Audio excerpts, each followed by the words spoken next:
To whom does your life belong? Who owns you? Most people instinctively answer, I own myself. But most people don't actually believe that. What does it mean to own something? It means that you and you alone have the right to decide what is done with that thing. What is yours you can use, you can trade, you can give away, you can destroy. So what does it mean to say you own yourself? It means that you and you alone have the right to decide what is done with your body and your mind, with your time and your energy. If someone else had the right to decide what is done with your body and your mind, your time and your energy, then he would be your owner and you would be his slave. So, are you anyone's slave? Do you pay taxes? Do you feel obligated to obey whatever the politicians decide to call law? Do you imagine that someone else has the right to control you, to rule you? Do you vote? In every political election, you are asked to decide who you want owning you, but owning yourself is never one of the options offered.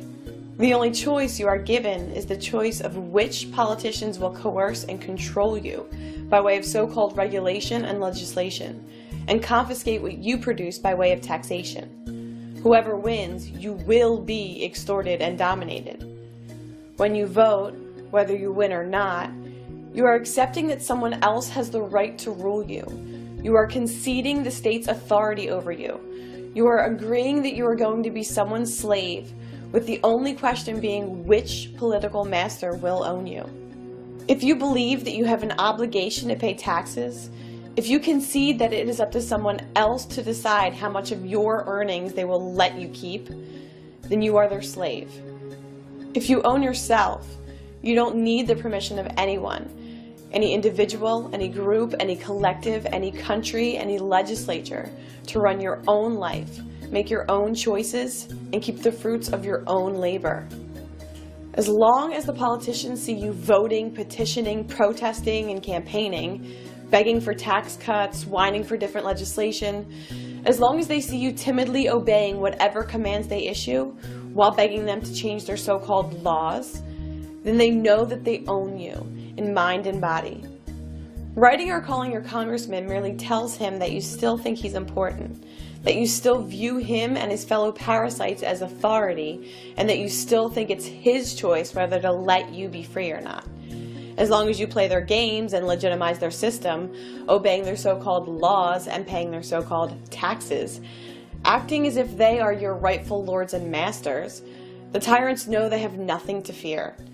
The slave master doesn't mind his slaves pitifully begging for mercy, as long as they keep obeying and keep producing wealth for the master to steal.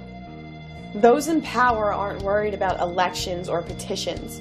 What they do fear is that one day their victims will realize the truth, will stop believing in the divine right of politicians, will stop calling liars and crooks lawmakers, will stop calling the tyrants, mercenaries, law enforcers, will stop believing that anyone has the right to rule them, will stop imagining authority where there is none, will realize that they own themselves, and will stop bowing to the parasitical, anti-human beast called government. If you own your time and effort, and the fruits of your labor, then stop asking nicely to be allowed to keep it.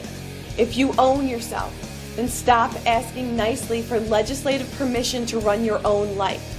If you actually believe in unalienable rights and individual liberty and freedom, then stop asking nicely for the sociopathic parasites to let you be free. For humanity to be free, people need to stop thinking, talking, and acting like slaves. Stop bowing to megalomaniacs. Stop paying tribute to sociopaths. Stop obeying political parasites.